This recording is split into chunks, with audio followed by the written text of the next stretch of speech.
Werkontwerpe is werklik waar iets om oor huis toe te skryf. Dis uniek, dis opwindend en verander enigiemand wat dit aantrek in 'n prinses. Ons eie prinses, Tracy, het by JJ Schoeman gaan inloer en harde skimpe laat val om sy nuwe ontwerpe aan te pas. Kom ons kyk of hy ingegee het. Hy is al sedert die 80's aktief in die modebedryf. In die 90's het roem en glorie gekom met sy eie handelsnaam. In die 2000's het hy 'n butiek en studio in Rosebank oopgemaak en vandag stroom die bekendes na sy deur om tog net asseblief 'n JJ Schoeman skepping te dra. En as 'n mens so na die rokke in JJ se studio kyk, kan 'n mens goed sien hoekom.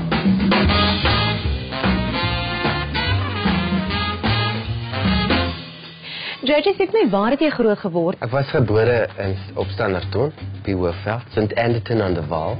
Was jy toe nog 'n rooi kop? Ja. But blondes have more fun.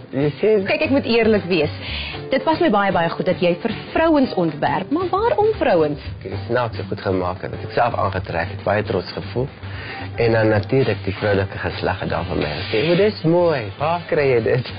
Maak vir my een." Wat is jou trotsste oomblik nog? Ja, het Mevrou Wêreld 2007. Ek dink dit was een van die wonderlikste oomblikke, natuurlik ook mevrou Mandela. Toe sy 70 geword het, ek was die een wat al die partyrokke moes maak. Dit was amazing. Wat inspireer jou om al die pragtige skepings te maak? Enige iets kan my inspireer, is 'n oomblik, 'n gedagte, net 'n woord, as 'n lappie wat rond lê. Het enigiets wat jy al gemaak het, sommer heeltemal geflop? Dit breek 'n mens se hart. Dan wil mens amper iemand anders blameer, maar ek soek altyd maar die fout by myself. Ek hoop nie ek gaan flop nie.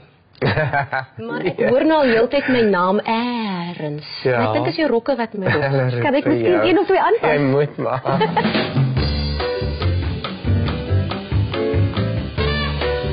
Toe jy het nou my maatjies geneem, kom ek kyk wat vir rokke het hy vir my man te pas.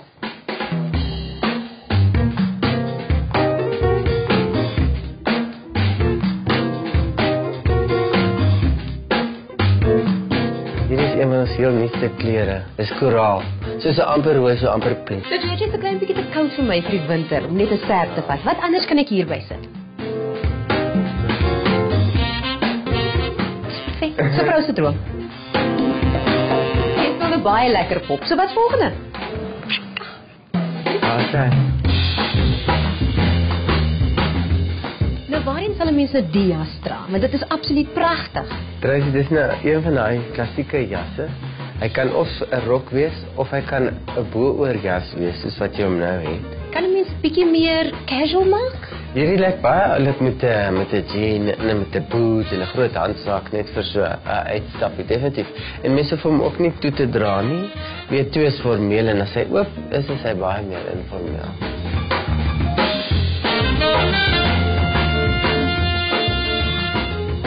Jy net so daai drama, daai ietsiekie ekstra. Daar's verskillende van daai vere wat mens kan kry. Hulle kom in baie verskillende kleure. Ons maak hierdie met die hand. En al is daai vere so uitmekaar, een vir een, werk het vas, lekker gomwerk ook, maar ons doen dit met beads, met die hand, soos 'n, hoe sê hulle in Afrikaans, 'n werk van liefde. Nou, soveel van ons glo ons het baie styl, maar dis nie altyd die waarheid nie. As jy 'n bietjie onseker is oor jou keuses, wat is die beste raad wat jy vir ons kan gee? Probeer aan, en as dit nie werk nie, haal net af en sit weg. Ek kan volgende keer weer uitkom. So wat is ster sal jy nog graag iets wil ontwerp? Ek dink nie daar is 'n ster wat ek nie wil aantrek nie. Waarin sal 'n mens jou nooit sien nie? Shorts. Wat is jou gunsteling kleed? Ja. Voor. Hoë hak of platskoene? Hoë hak. Vir 'n vrou lang hare of kort hare? Lang hare. Blondine of brunet? Ek weet nie, is baie moeilik. Blond. Blond, want jy is blond. Who knows?